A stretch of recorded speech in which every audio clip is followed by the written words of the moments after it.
What is going on? What is going on? What is going on? Just make sure that sound is sounding great.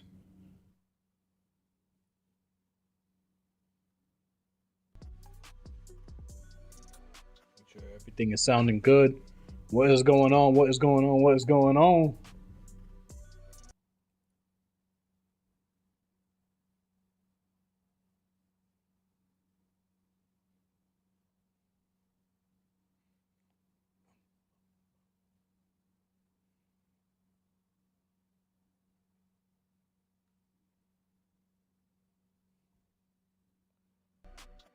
All right, what is going on, YouTube? What is going on, YouTube? We are back with another episode of Night Vision.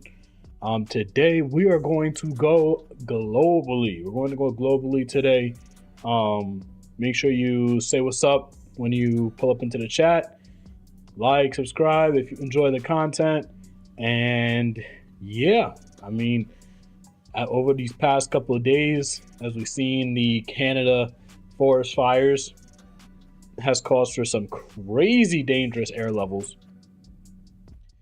I was playing spike ball outside, low key the day of or day after, and shoo, that that air is still hitting me right now, still hitting me, and it's definitely gotten to a point where the brain is starting to feel it. Cause sheesh, that day it wasn't orange, but you definitely saw the faint orange in the air, and how much smoke was just like piling up in the air, and you definitely felt it. But it's crazy out here.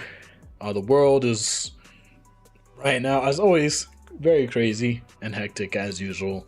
And today we're going to be talking about a specific, not necessarily a specific area, but we are going to focus globally, and how I think the things that happen in the East can definitely start to travel to the West, and how a lot of these similarities that are happening in these other countries that may be going through it now, you can start to see that some of the trends and what is endorsed, what is favored, what is kind of promoted throughout the communities in these areas, as well as just the environment and what the culture promotes.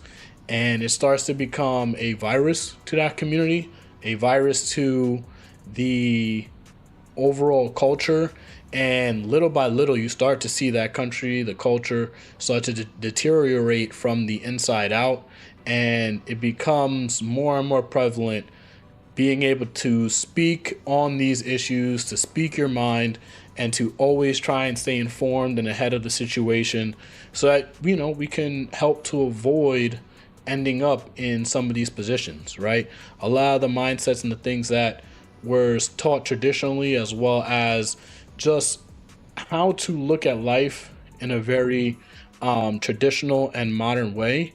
I think it starts to impact if you lose those fundamental values, right? And you start to deteriorate at what the culture was promoting, what it had been promoting for a number of years, and how it ended up in this position. And this first video is definitely something that is interesting, right? This is something that's a little bit different than what we've, I think, previously covered on this channel, but it's along the same lines of just how not maintaining your country, sticking out for the people that have severely been affected by what is going on in your country and your policies, and what ends up happening when you ignore a certain subgroup and you promote the opposite culture, right? When you promote this opposite individualistic culture and people worrying only about themselves, they start to forget what's important. They start to forget who they are living their lives for, and it begins to encourage behavior that's not conducive to the society as well as those that are involved. I mean, it starts to get to a point where you have to think about how the culture, as well as society, as well as government, is looking at the individuals within this country and affecting the individuals, and how the progress is being made throughout these countries, right? And what the true value of life is, because at the end of the day, you start to think, okay, I know I want to get money. I know I want to succeed as an individual and find different levels of success, whatever that means to you. And it begins to impact you in a way when society, the people around you, and everyone is endorsing this mindset of individuality and materialism and money first. And you start to lose the core values of family and being able to promote what is actually beneficial for your life. You forget about your health. You forget about, the longevity of what is to come in the future, and you only begin to think about yourself, and it starts to lead to a path of decisions that can lead to just disaster and demise, right? But we hope that in these conversations, in how we discuss these things, we can kind of promote a different idea and begin to look forward and working towards what has been working, and to not try and reinvent the wheel, and hopefully bring things back to a place where you can say you're proud of what is going on, right? And there'll always be chaos. There'll always be things that are causing for problems in this world, and there's always be things to discuss. But little by little, we always try and gotta work to help those and just help your community. Now, this first video, Inside Germany's Real Life Zombie Outbreak, this is by Tyler Oliveira. He has some great content. The other guy, I kind of want to see some of his content as well. But when you start to look at things globally, you start to realize how it can affect your society and your culture and what can end up happening, right? How many years have you been stuck here? 10 years. How has it been? So a woman being taken away on a 10 stretcher. years. Only 10 years. It's crazy. Germany. I said keep here. Moving. I'm working on. Hey. Yo. You can use drugs in public until you die. Wow. People are actively ODing, getting taken away here. In there, go. Whether you're smoking crack or selling it, don't worry. The cops are too busy making sure I don't film you. I don't want it, okay? You have to ask the people. Okay, I can't film. The city's goal was to make using drugs safer by giving drug addicts supervised rooms to use illegal drugs, with the goal of treating drug addiction as a health crisis rather than a crime to be policed away, resulting in a concentrated zone of drug use, homelessness, and crime the moment you step out of Frankfurt's main. Well, I think when you promote stuff like this, it automatically causes for just the encouragement of the actual drug use. Like, there's no way that you provide a space for these people to do the drugs and then say that, oh yeah, like, we're trying to help you. Like, there's no way that's not encouraging people to use the drugs. No way. Main train station. This is Hi, how are you? Yeah. Okay. Let's go see if Frankfurt's hands-off approach to drug use is saving lives or encouraging a culture of drug use and chaos. I headed to the main train station in the daytime with my bodyguard Nick to find out. After walking for about a block or two, I found an entire chunk of sidewalk besieged by drug addicts, drug dealers, and the discarded needles and foil they left behind. No problem. Okay. Hi. I think one. See how many people are on the streets? Lots of characters out here. Excuse me. Wow, there is a lot of drug use going on here. Injections, lighters, everything, really, everything. No problem. So we just saw a lot of drug use, a lot of injections, really everything, Nick. Huh? Keep walking. We have a businessman walking from work here, it looks like, amidst the chaos and open air drug use. We really just got to keep an eye out for bottles. Most people are here in an opiated state. Hi. The guy with the hat back there had a broken arm. We could definitely kick his ass. Yeah.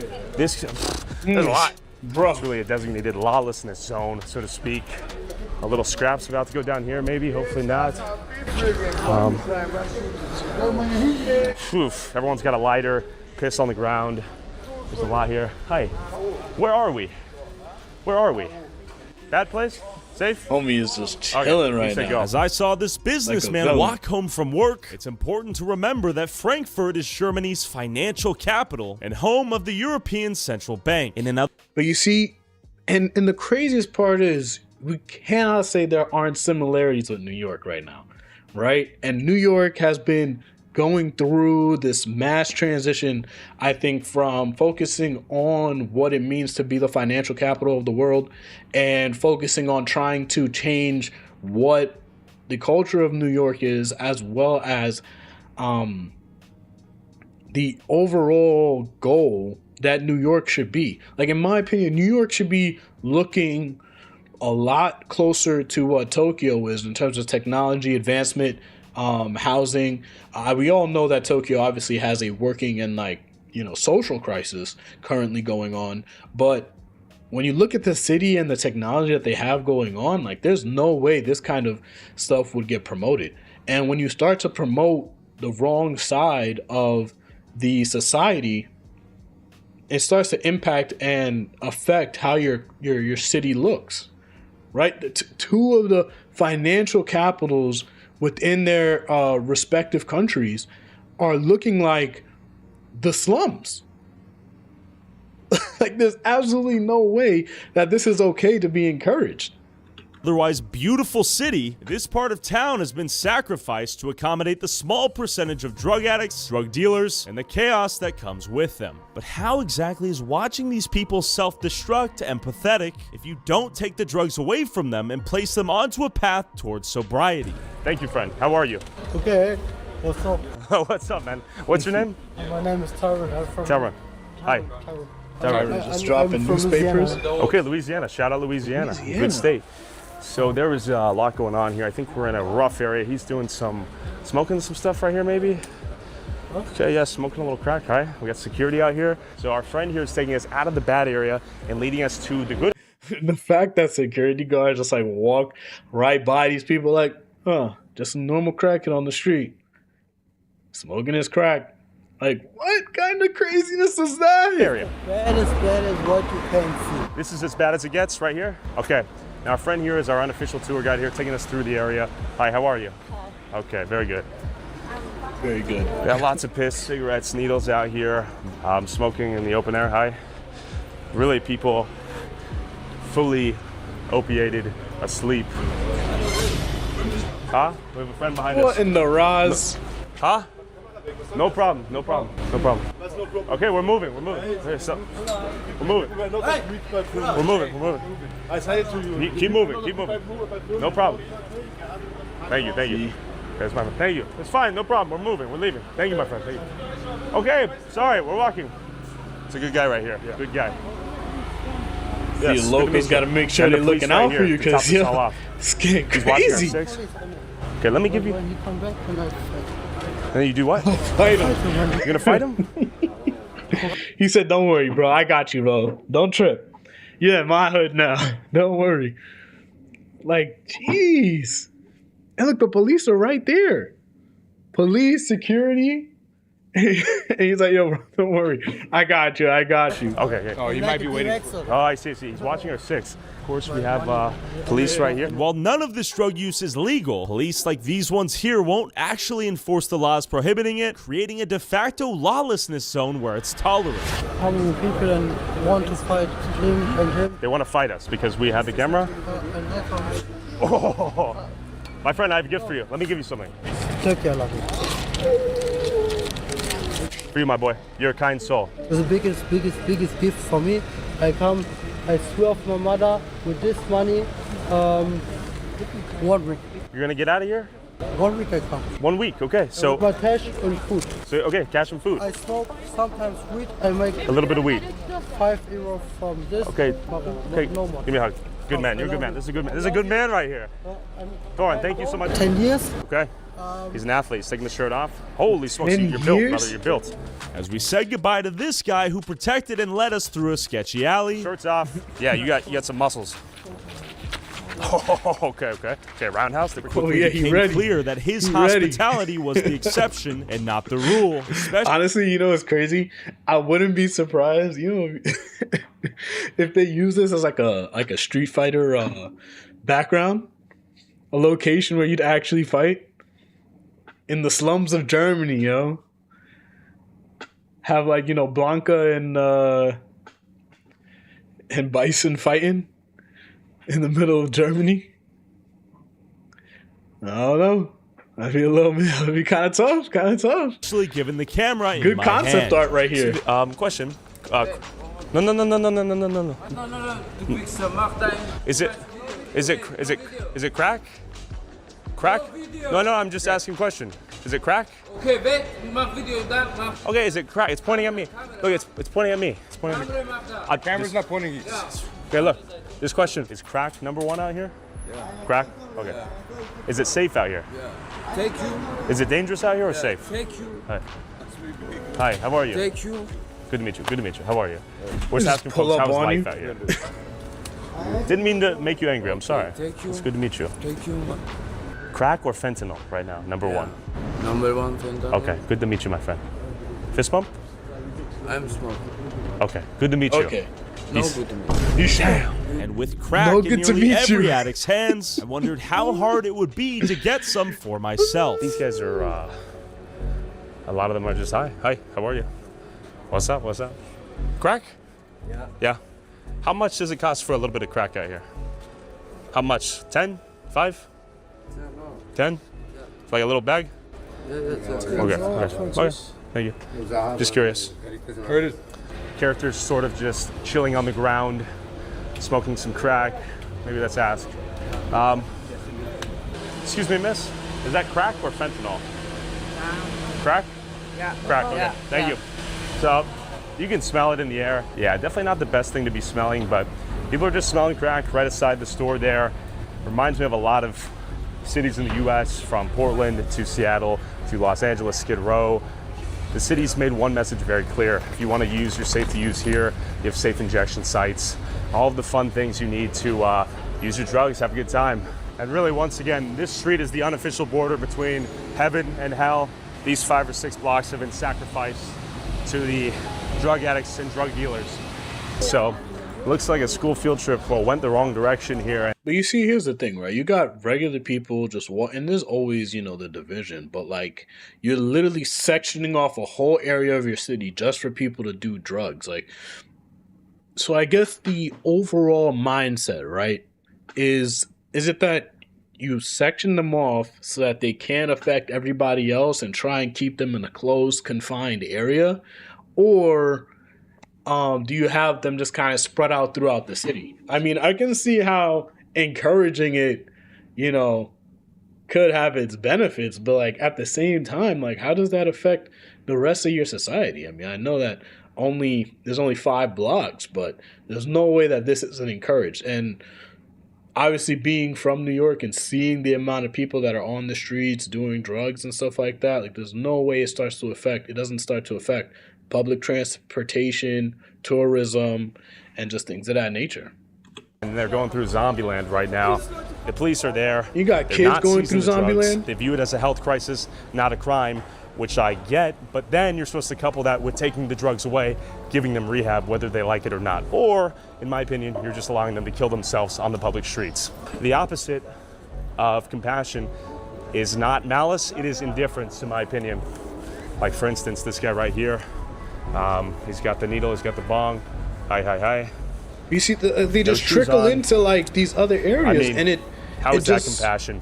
In fact, a big difference between here in Frankfurt and Portugal, a country that decriminalized drugs, is that Portugal confiscates drugs from addicts on the spot, and when you're caught, you're referred to the Commission for the Dissuasion of Drug Addiction, made up of a legal expert, a doctor or psychologist, and a social worker, where you have to show up, and they can implement penalties, fines, suspend licenses, enforce travel restrictions, and mandatory check-ins. But you see, that's pretty good, because now, okay, you have the idea of like confining it, but then once you catch these people doing it, then you have to do something about it.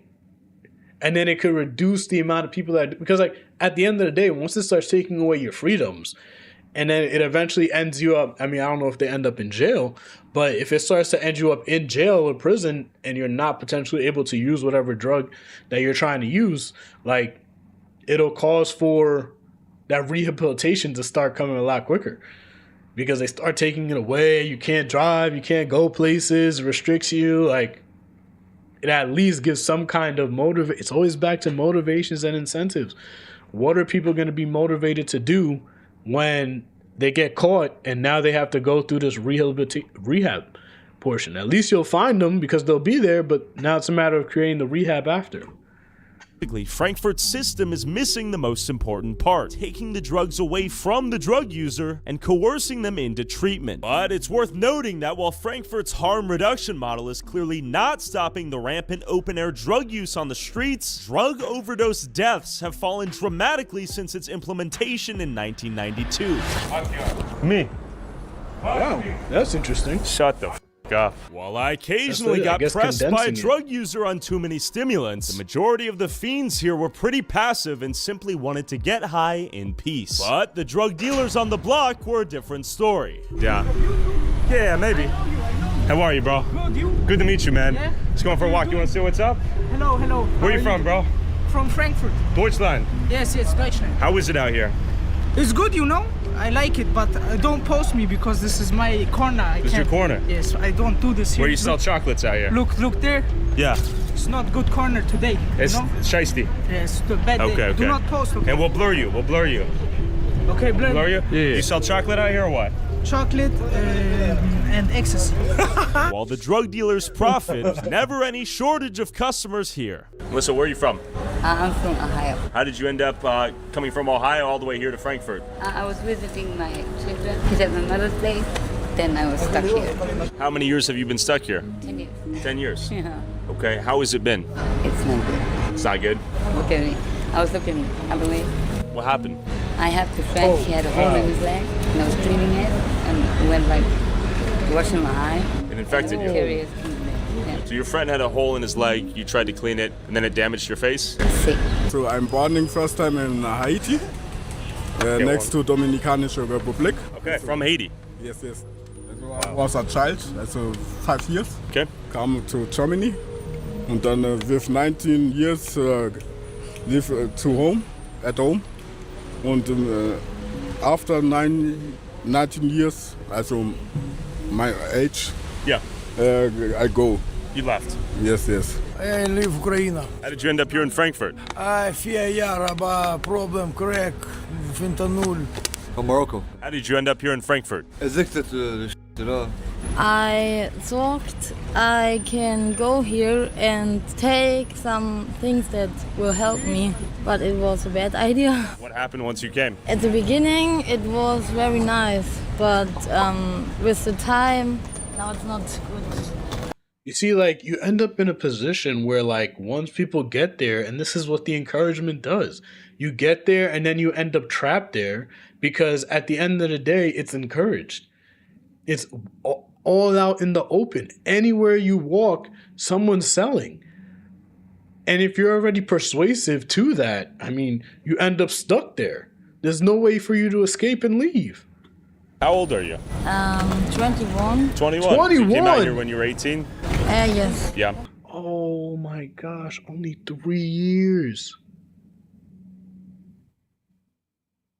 And it's over for you. You're literally stuck there until you die. That is so sad. That is so crazy. That right. Does your family know you're out here? Crazy.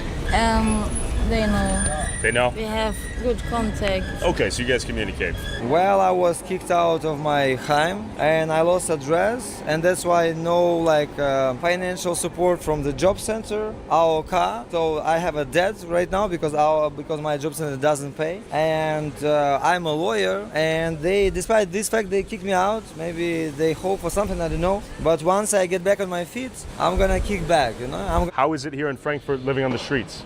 It's very difficult because too much crime and so many drugs. too much drugs, and the people are crazy and rip off all day.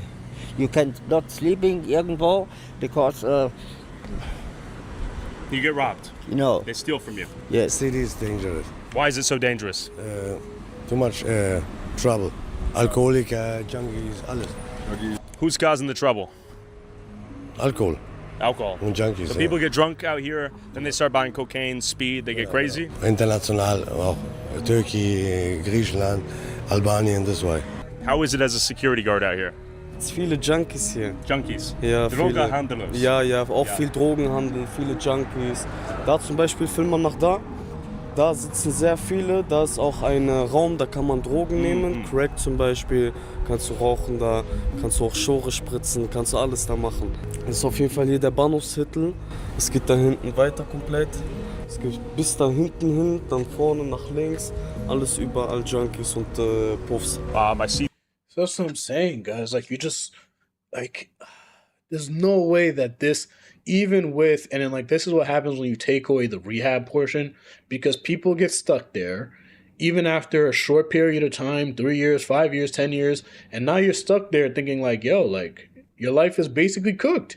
Even the guy that's a lawyer, he tells you, oh, yeah, I'm going to get back on my feet, you know, do what I got to do, but he's always going to have access to crack, fentanyl, and all these other drugs in order to do it whenever he wants. How are you ever going to get back on your feet like that? If they never take it away and they just encourage it, once you're there, you're stuck. You're stuck. And this is the part where, you know, obviously the U.S. has to start seeing a lot of these things, and people got to start waking up to realizing, like, yo, like, we can't be encouraging people to live outside, live on the street, not want to work, not want to build families, build houses, dream, you know, certain dreams, and not just follow an individualistic mindset, because I think that's what really causes for a lot of these issues. That's what causes for a lot of these people to end up in the position where they get stuck out here because they are so addicted. And because there's no repercussions, really. I mean, at the end of the day, the only person that they're affecting, I guess, is themselves.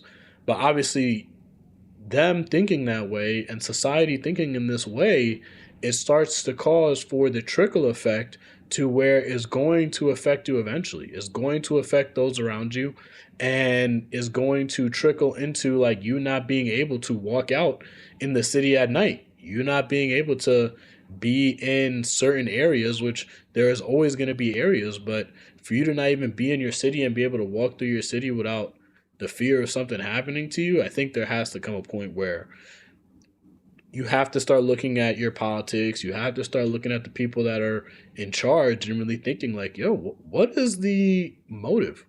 What is the incentive here? Why are we keeping people in these positions, in these cases? Right?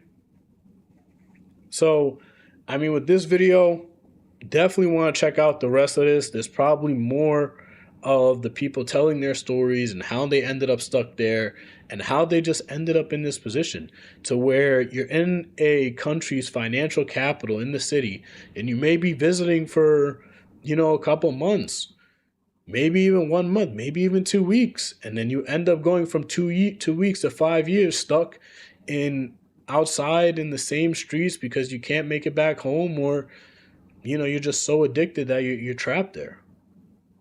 But as always, guys, stay glitched out, and we're probably going to move on to the next video. I hope you guys enjoyed that one. That one was definitely, listen, with just this being such a short amount of time in this video and the rest of this video, it definitely seems like the culture there has gotten to a point where it's like, yo, like, we understand that you're trying to condense and focus on a particular area, but there has to come a point where you really think, like, okay, like, this is low-key a problem. Like, we got to start doing something about it. And maybe if these people start killing other people, maybe they might actually start making some laws and policies around it. But I guess if they're only killing themselves, who's really to blame, right? All right, let's go to the next video. Hold on. I hope you guys are lit, enjoying vibing.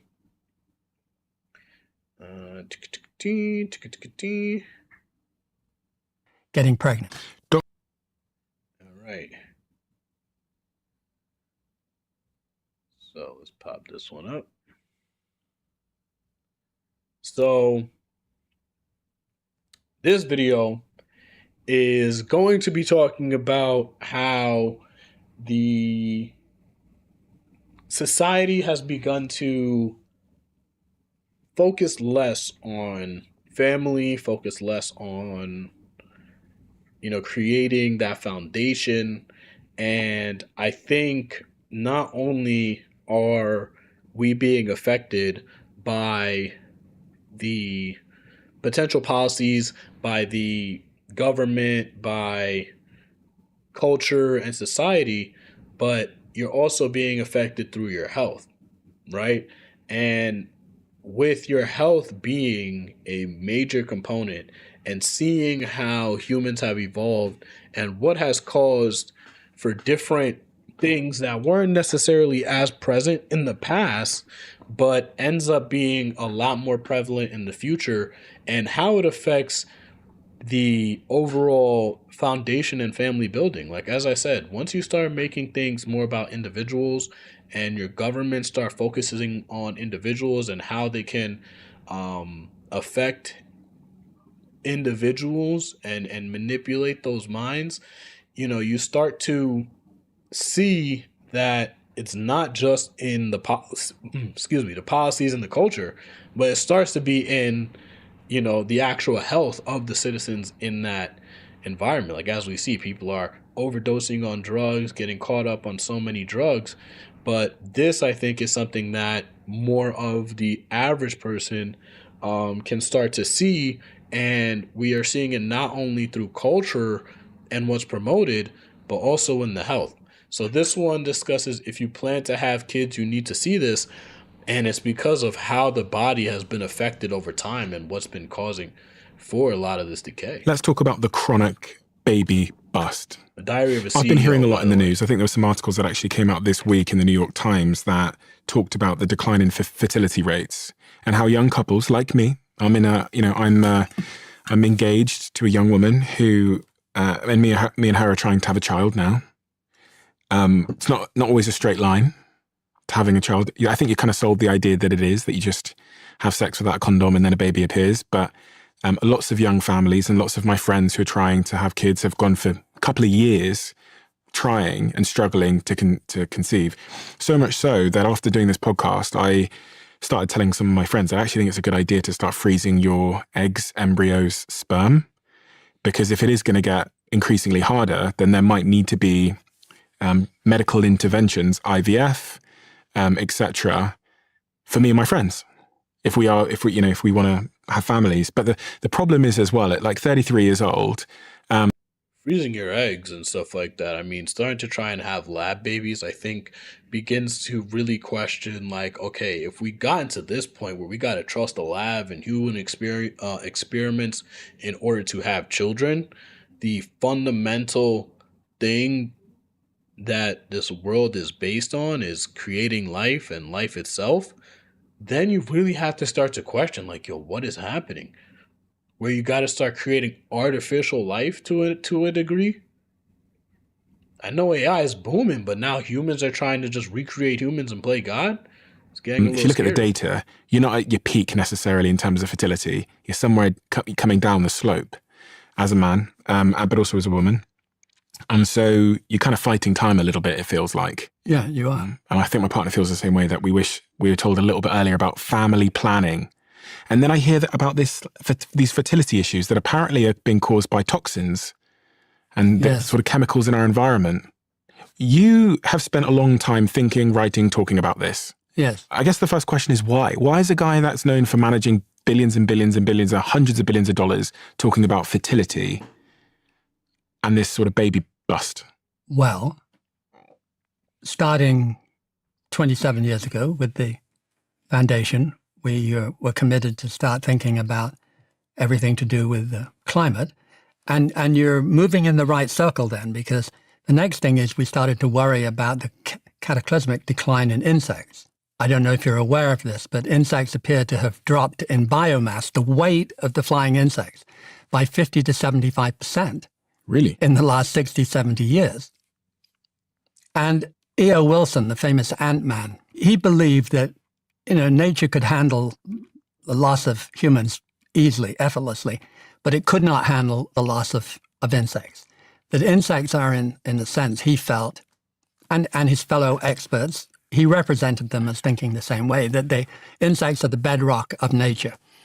And if they start to go out of business, then the birds who feed on them and the amphibians, they start to decline, which they have done, also catastrophically. One thing leads to another, and the beetles are no longer recycling the forest floor, and eventually things won't grow, and no one to fertilize the plants, and the damage spreads. And he felt that eventually loss of insects would lead to a more or less complete failure of nature, and we would inherit a planet that was no longer conducive to humans. We noticed that. I definitely have seen, I feel like a lot of times when you watch like National Geographic and just a lot of these just different channels that talk about animals, and even when you go to the zoos and certain places that involve animals, you can definitely hear that a lot of these major animals have started to become extinct. And the zoos have been, somewhat of a place to kind of preserve a lot of these animals from going towards extinction. Because obviously the world is being affected in a major way through the toxins in the air, the toxins in the food, and just how it's been affecting just wildlife in general. It's going to start affecting the humans very soon. We're already on the brink of extinction with these birth rates. Some of the same effects are felt by humans. And a report came out, Shana Swan and Haggai Levine, I think it finished in 2011, and it made the case that sperm count had been dropping, had almost halved since the first reports, academic reports in 1970. So I immediately said, this has the feeling of something that is really important. We got to study the data, and the results came out suggesting that the decline rate was accelerating. The decline rate this year is 2.5% a year. You don't have to be mathematically that literate to realize that a 2.5% decline in your sperm count every year is a disastrous level, a non-sustainable level, right? How long is that going to take for my sperm to basically not work? As far as we can tell, our best guess is that in hunter-gatherer days, we had 180 million units per milliliter of sperm. And when the academics came in 1970, it was down to about 100. And today it's 35, okay? Also the quality and the motility, they call it, had also declined, somewhat similarly. It turns out, luckily for us, that we were over-engineered, I like to say, like a great Victorian bridge. Nature doesn't take any risks, and you have more than you need. And it appears, again, a good guess is about 45 million units is what you need to be able to get pregnant without any difficulty. And that was hit about 15 to 20 years ago. The number of young couples who needed help 15 or 20 years ago was nil, basically. And for this reason, that none of them had a chronic lack of sperm count in round numbers. I mean, but you know what's crazy? Only 15 to 20 years ago. Like, that's basically not even like that's like maybe one generation.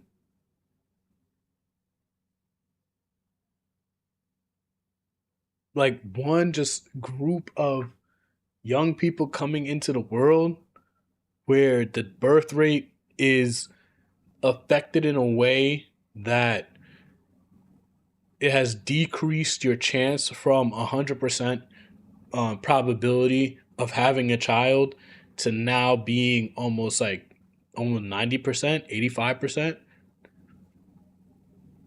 That's not crazy. Only 20 years? How fast is this going? And now the World Health says it's about 17%. Okay, 17% of young couples could use some help today, which means that instead of, just trying for a week or 2 or 3 or 4 or 5 or 6, you're trying for months and months. And everybody knows people now who fall in that category, which is exactly what you would expect if you've gone from 0 to 17%. But this is the killer. Shana Swan and my colleague and I kind of thought about this thing separately and independently, and we worked out, doesn't take a great brain, that in 20 to 25 years, the average young couple will need help. I mean, this is tomorrow. This is not 200 years from now. In 20 to 25 years, the average young couple will need help getting pregnant. Dr. Swan's projection indicates that if the current rate of decline continues unchecked, the median male sperm count is on track to hit 0 by 2045. That is insane. But I do think also when you promote that individuality, it causes for people to want to have kids later in life.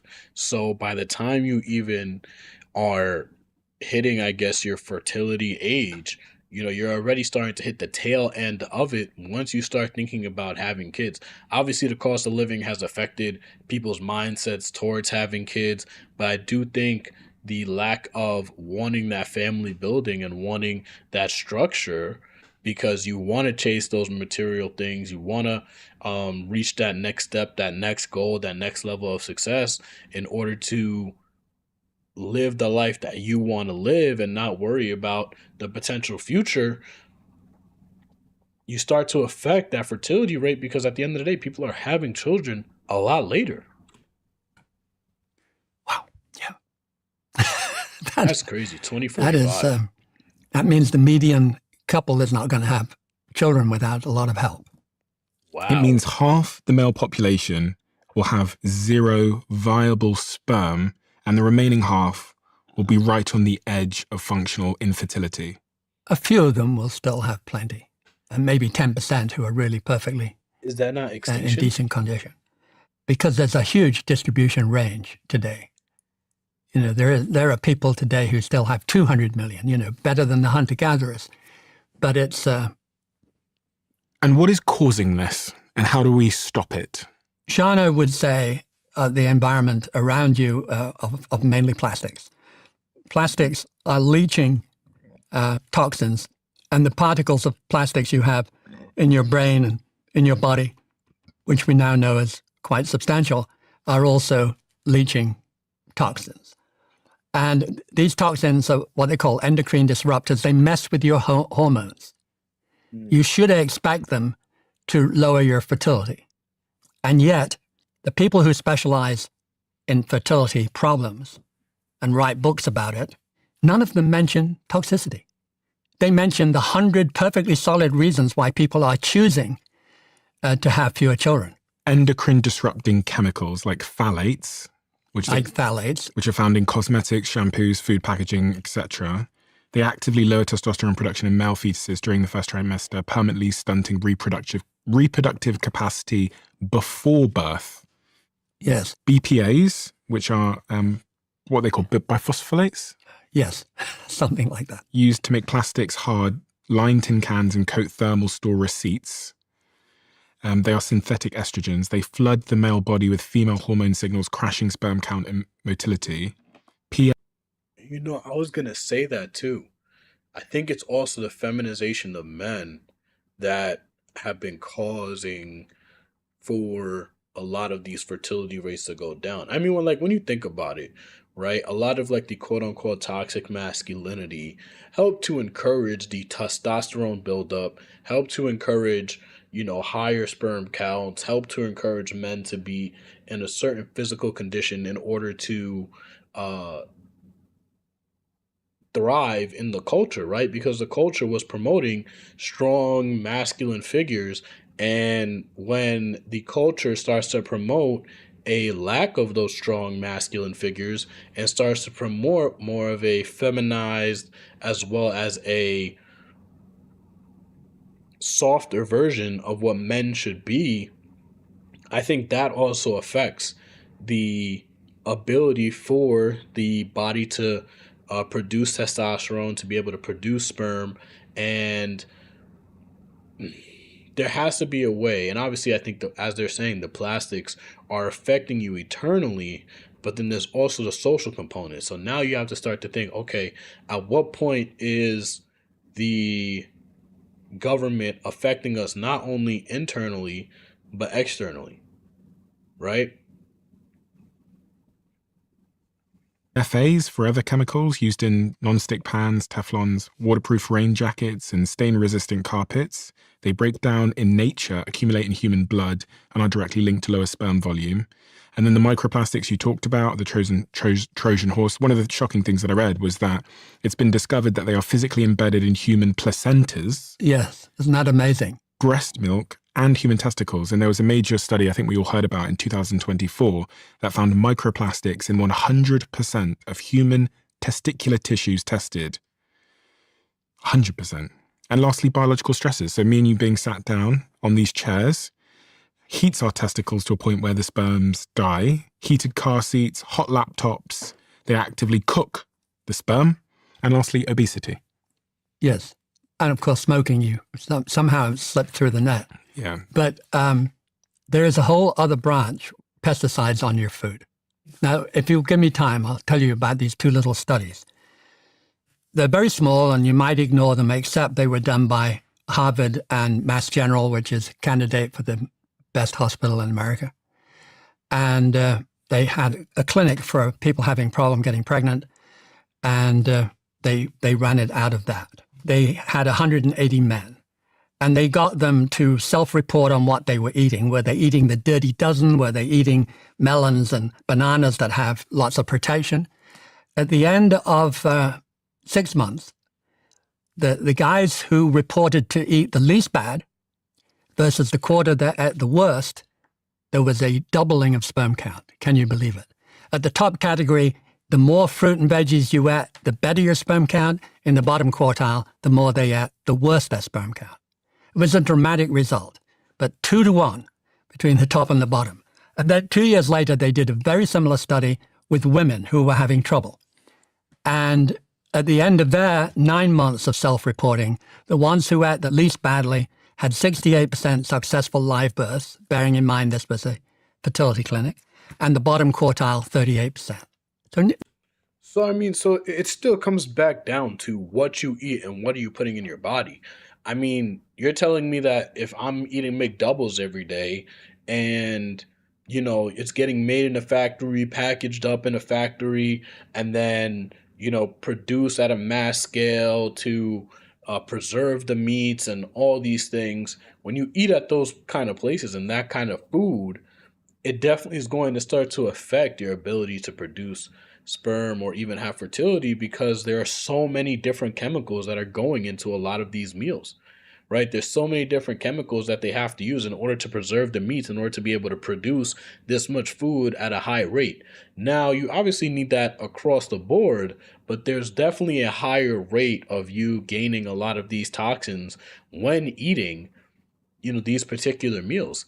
And this has to go back to the culture. I know he wants to say that, you know, people ignore the health component, but I think it goes back to the culture of like, when back in the day, it used to be encouraged for you to be fit. It used to be encouraged for you to be working out, moving, and allowing for your body to create and produce the hormones that it needs to. You're getting the vitamin D that you need in order for your body to produce at a high rate. And when you're inside, sitting in an office, ordering food from McDonald's, Taco Bell, Wendy's, all these fast food places for lunch, when you want to go take your break, is going to affect how you're able to produce and how you're able to increase your fertility. Now, there's obviously going to be those that are outliers and are able to complete it successfully, but there's no way that's not going to obviously affect the average person and cause for a higher level of infertility. If you're eating in a way that it's not conducive for you, and you're not moving your body anywhere near as to what it would be conducive to produce those hormones. Once again, nearly double. I mean, and it's life and death. I mean, these are really important. And this was only based on what they ate, because pesticides are full of these toxins and they are delivered straight into your body. You eat the damn things. It's not just they're on the surface, you can wash some of that away, but they're impregnated part of the structure of the berry. Berries, apples, pears, peaches, and funnily spinach are really bad. And at the top end, the bananas and the oranges and the melons are fine. So if you eat these damn things, they're designed to kill our cousins, the insects and the weeds and the funguses. Why would you expect them not to do a terrible job on humans? And we stuff them in our system. And the fetus, it turns out, is 100 to 1,000 times more vulnerable than we are out in the world. For example, if your mother smokes, it's going to do about the same damage as if you smoke for the rest of your life. Wow. And you think about what the fetus is plugged into the system and how it's forming everything. It doesn't seem the most unreasonable thing that it would be much more sensitive. And there are people out there fussing quite reasonably about the first 1,000 days of life. But actually, that is nothing like as important as the 270 days in the womb. Atrazine. Have you heard of atrazine? Yes, I have. Atrazine, referred to as the chemical castrator. It is the second most widely used herbicide in the United States, sprayed heavily on things like corn and sugar canes. And there was this crazy study, which was peer-reviewed out of UC Berkeley, that showed exposure to atrazine at levels below the EPA's considered safe for drinking levels, completely chemically castrated male frogs, turning 10% of them into fully functional females capable of laying eggs. In humans, it is linked to severe drops in sperm motility and testosterone. And yet, we avoid the topic. We avoid the topic because it's pessimistic. We're not fighting the data. We just don't want to talk about it. Well, because I think it's hard to think like, okay, how the heck do you package or even preserve food in the long run? That means that everybody's going to have to go back to farm life, right? And if the plastics are starting to affect the animals, amphibious animals, and start turning them into females, like that has to be a sign that shows that the way that we're eating, the way that things are being created, it's going to affect how your body moves long term, right? I mean, now I'm thinking about it, I'm like, oh snap, I might have to change my water bottle now because there's no way. The way that these plastics are moving and at the rate in which you're probably getting some kind of pesticides or plastics into your system, it's definitely going to affect your brain. It's probably going to affect your fertility. And these are the fundamental core things that you're going to need in order for a society to progress, in order for the prevention of extinction. And the issue is that once you see that, like, it is everywhere at a mass scale, it's like, okay, how do you now create policies and how do you now form the culture and environment and the system and even the products in order to be able to still produce at a mass scale while being cost effective? And this is where I think the individuality comes in, because at the end of the day, instead of holding a lot of these companies accountable, instead of holding these companies to a certain standard in order to promote fertility, in order to promote childbearing and families, these companies are starting to say, well, I'm going to use the most cost effective way in order to produce food, in order to leverage the market and encourage for more money in my pockets, and who cares about everybody else? And now at the end of the day, we all know that there's that level of individuality that everybody will have and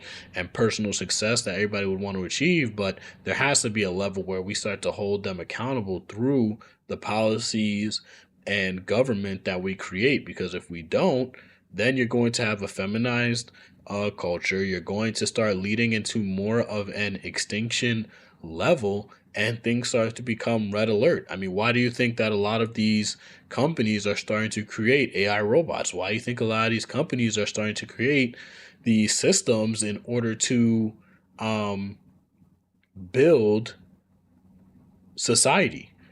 These things do make life easier, but to what extent does the overall levels of the food that we eat, what we do on our day-to-day lives, and how we move throughout our day-to-day lives, whether it's sitting in an office for 8 to 10 hours and eating foods that are filled with pesticides and plastics, and then not getting the proper exercise and vitamin D that we need in order to have our body function at a high rate, you really start to want to start putting these pieces together and start to see what's happening at the next level, right? And that's the part that, I think a lot of people need to start getting to and start having to be conscious of when making a lot of these decisions when it comes to their internal health, as well as what they're consuming externally in order to properly evaluate the situation and make the conscious choice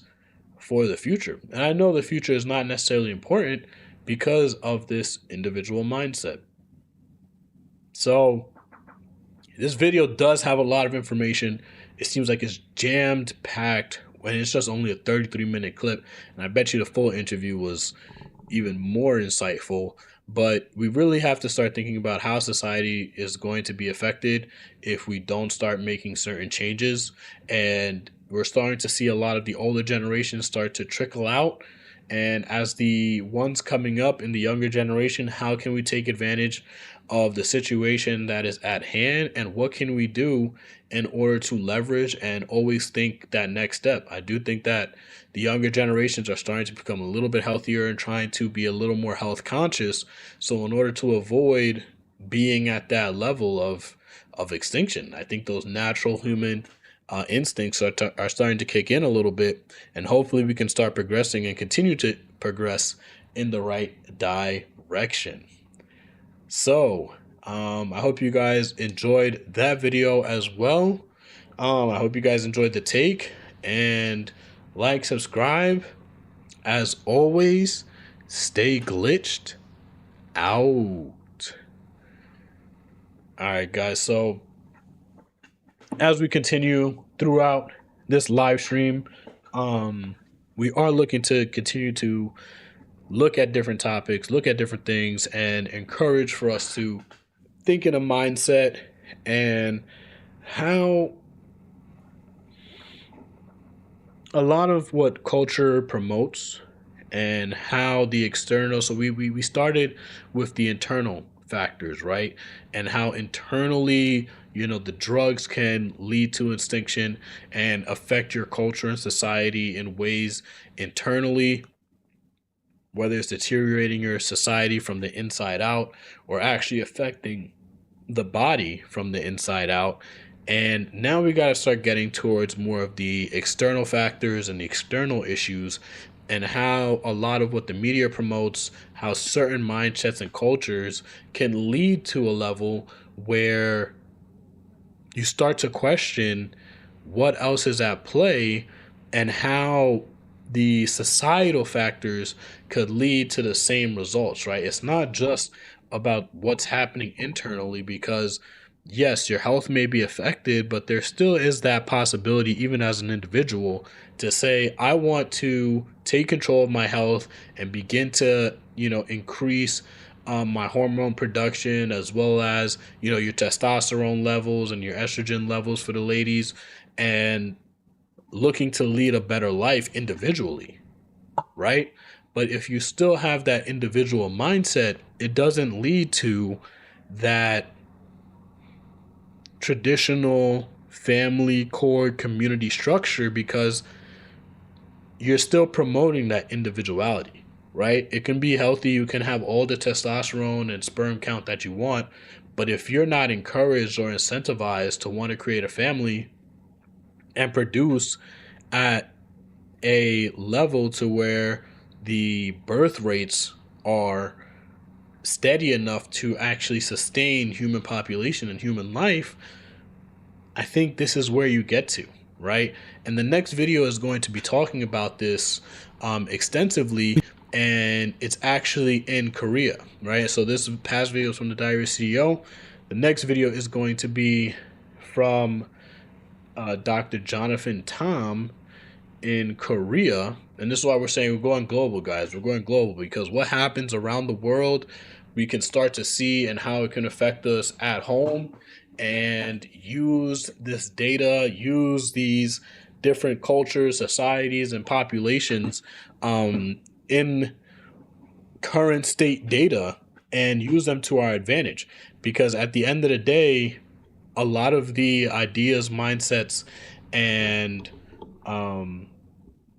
social norms can still trickle from one culture to another, especially with how social media is now and how connected you can be across the world, right? So let's get into it. Population crisis is urgent. Population crisis. Korea's birth rate just hit 0.8, one of the lowest ever recorded in human history. And just to keep in mind, guys, to avoid human extinction, we should be at about a 2, right? So per household, there should be about 2 children, 2 to 3 children being created per household in order to avoid extinction for humans. At least that's what the data says. Feminism made it impossible to make babies. Korea's #1 show recently is about a 29-year-old woman who'd rather have an AI boyfriend than a baby. It topped the charts in 3 days because every young Korean woman saw it as their autobiography. I've lived in Korea for years, and I spent weeks digging through the psychological and sociological research behind feminism in Korea. And the weird thing is that a labor economist, a famous American Democrat, and one of feminism's own architects all proved the core of it, on their own, from completely different angles. 4 structural forces locked Korea into a trap, and now Korea is a bus packed with adults speeding without brakes, with a handful of children in the back without seatbelts. Think of the children. Won't somebody please think of the children? That's what you hope.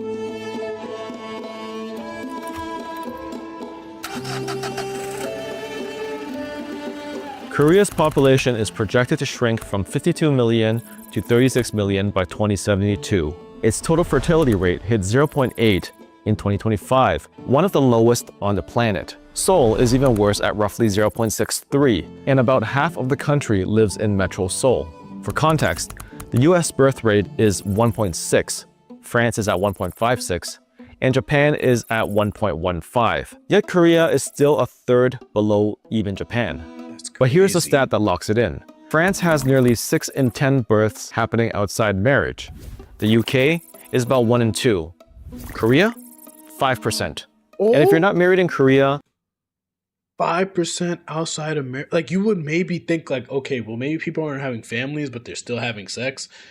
Especially with what, like, some of the things that feminism tends to promote, where it's, you know, more of that Sex in the City lifestyle, wanting to be outside and living your best life while still being able to, you know, have fun and be adventurous, and, you know, and when you think about what feminism kind of promotes and how it's still only 5%, at what point, what stage of feminism is Korea at to where they're not even having kids outside of wedlock? you're almost certainly not having kids. And about 3 in 5 women aged 30 to 34 are unmarried. That's why Korea's fertility collapse is structural. The birth crisis is a marriage crisis, the marriage crisis is an economic crisis, and the economic crisis is a gender crisis. Now, I've already made a full video about Korea's gender war that stops them from getting married, so you can watch it here. This video is about the feminist ideology that built the battlefield for the gender war. And before you crucify me for criticizing the last century's golden calf, when I say feminism in this video, I don't mean women shouldn't have rights. I mean the specific policy package Korea runs under the ideology. The unholy alliance between feminism and corporatism. That's the machine. And each gear helps lock the next one in place. We'll get to that. A feminist masterpiece. Remember that 29-year-old? That's Mireille from Boyfriend on Demand. Blackpink's Jisoo played a 29-year-old webtoon producer who subscribes to a virtual boyfriend, a fake relationship she can control on her schedule with none of the risk. But Mirei's exhaustion didn't come from nowhere. Western feminism was... But you know what's also crazy?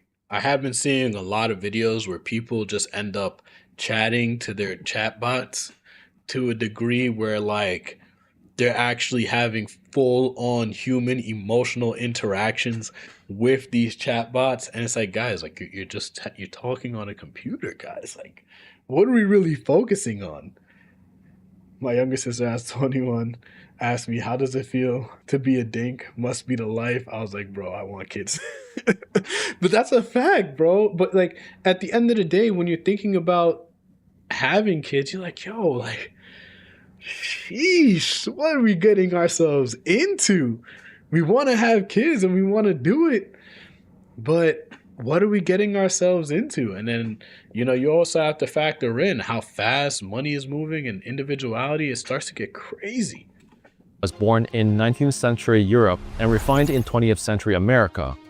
And it was exported to a culture that compressed centuries of modern change into 30 years. The West took roughly 5 generations to bring women into the workforce. Korea did it in 1. And feminism was imported wholesale at the same time as the economic miracle.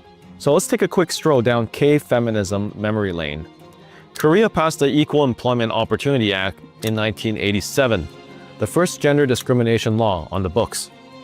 But it barely mattered in a country where most women resigned when they got married. The real shift came a decade later. The 1997 IMF crisis gutted the Korean economy, wiped out lifetime employment, and companies laid off millions of men.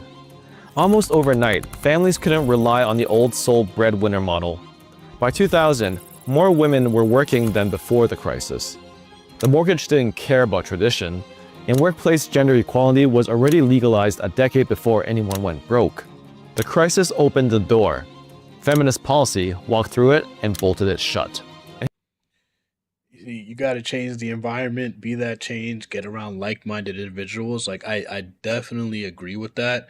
And I think the part that really confused me as well when it comes to feminism, right? And you look at what they had previously to the corporatization of the modern world and encouraging feminism, it's like you guys traded a life of being at home with children, kids, family, and creating traditions, events, and creating that home life and foundation at home, and you traded it to work for a boss and sit at a computer for 8 to 10 hours a day. And I'm assuming in a lot of these Asian companies, they're working a lot more hours because, you know, as you said, it's work, work, work, and then you die, right? And then even to the point where retirement even isn't an option. You're like, well, I might as well just go to work so I can continue to make money so I can live the lifestyle that I want to live rather than focusing on your family and building those family traditions.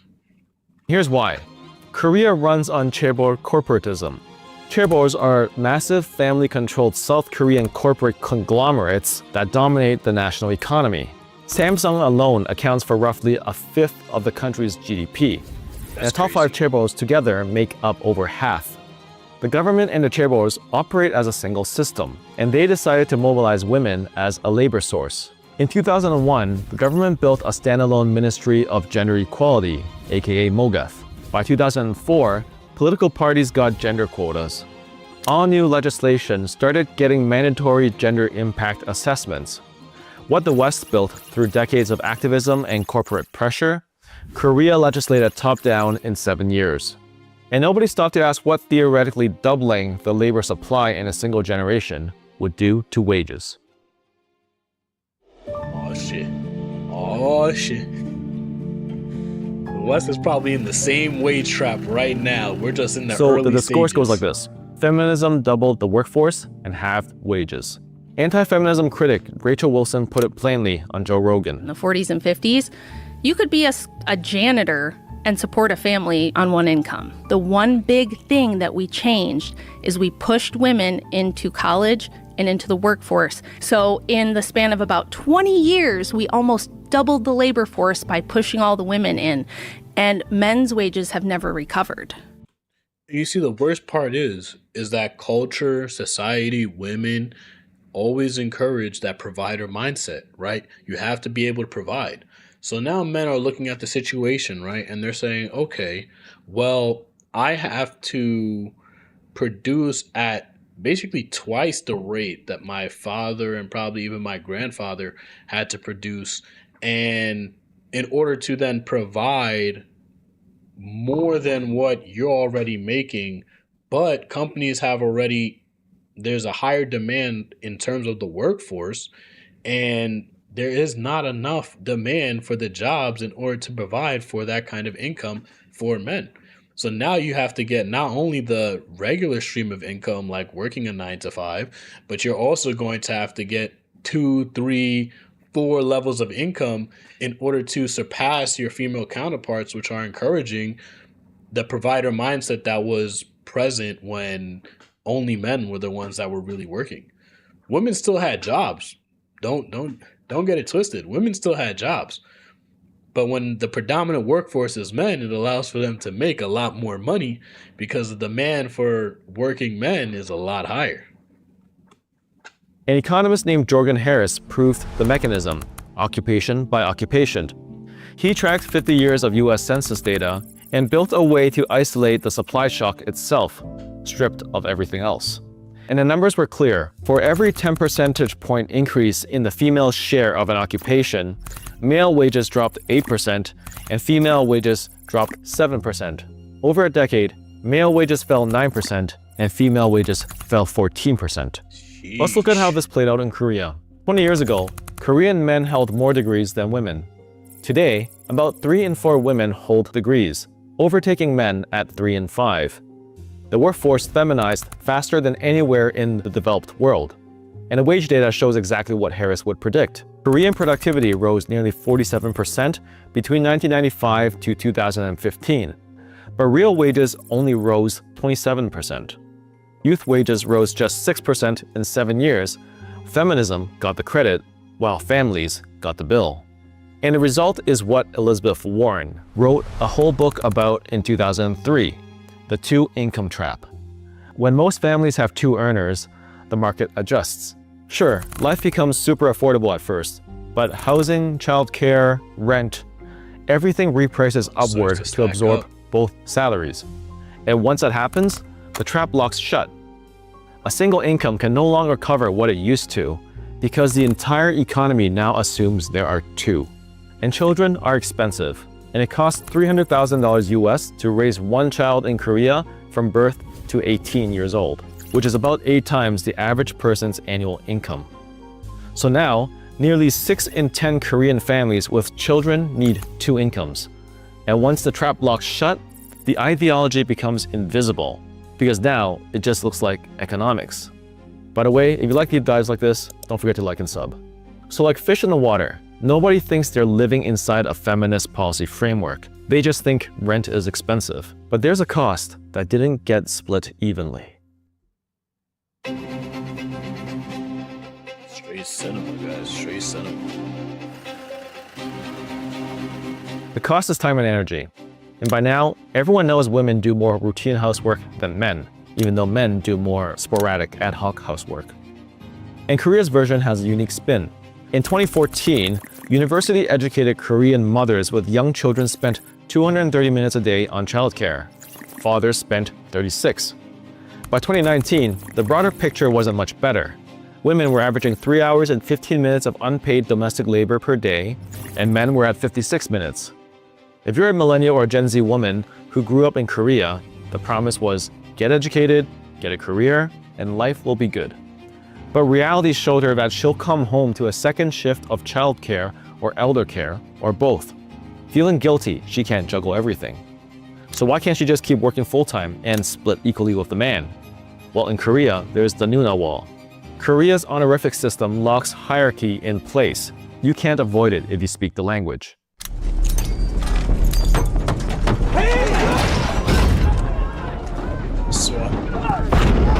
Every relationship has its own word.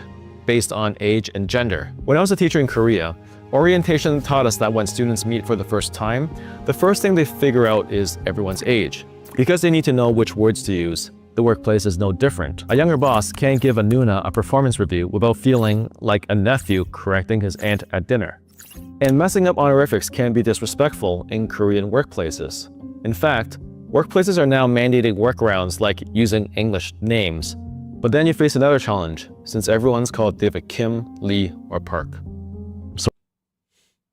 So, you see, now I think this is where it starts to be more specified towards Korea, but I do think the overall concepts and the overall idea of encouraging women to go into the workforce, and this is something that people have to understand, is that it's not about women's inability to work. It's not about their their inability to produce at a high level, right? It's more about how is it going to affect everyone else in the long term, right? And as he described, the dual income portion begins to create this illusion where everybody has enough money, everybody's going to be living off of this dual income, and society doesn't necessarily promote it or encourage it because of the fact that, or it encourages dual income, but it doesn't encourage the other half of life, which is the family building, the structure. And now you're going to have to really try and focus on, while having two jobs, two streams of income, now you got to try and create a family, build a foundation, and then come home to a third job at home. That is probably emotionally draining and also affects your additional streams of income in order to support that lifestyle. It starts to get to a point where you're like, yo, guys, like, well, what am I doing this for? Right? And it'll probably boil back to the morality and the religious nature, and going back to the foundation of what people were and how they lived their lives through a moral code, and allowing for that discipline within that morality to then push through in order to encourage you to make, have families, in order to encourage you to live within your role and play your role in the family structure, right? And then if people start to fall back on being materialistic, being individuals, and promoting this mindset of having to work, and then just end up dying, what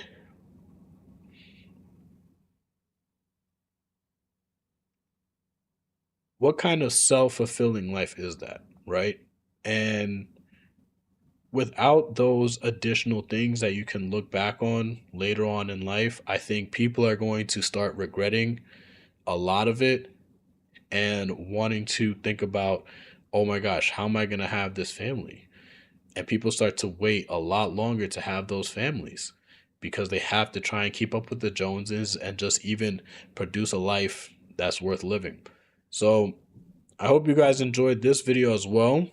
I wanted to keep it a little bit shorter so that we can stay on the main overall topics of feminism and how just this mindset has caused for just like a completely different shift in what people are encouraged to do. Like it's completely insane. Completely insane. But we are probably going to do a little bit of gaming tonight. Let's see.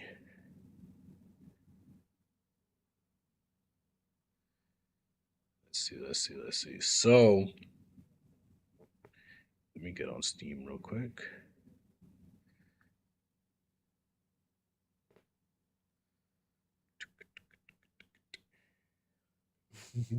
Should I run some Shape of Dreams? Mitch, you should low-key hop on this thing, bro. I'll probably cut out this tail end of the video, if anything. So it's only the two of us, but definitely appreciate you popping in. All right, let's see. Kind of want to run some Apex. You know what I really want to learn? I've been seeing so much Call of Duty. I really want to run like some Black Ops. I wonder. Let me see how much it costs on Steam. If it's even still on Steam.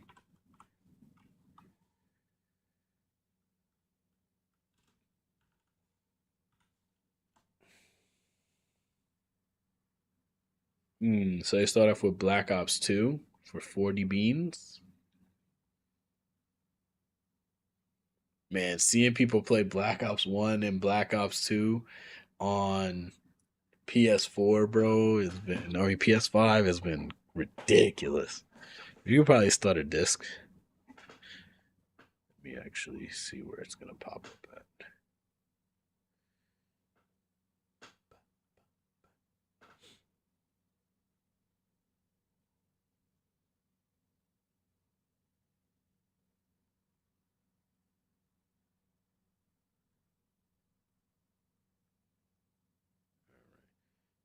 How long is this right now? Hours 117. I'll probably start the disc, edit this out, and then yeah, I'm gonna finish up this live stream.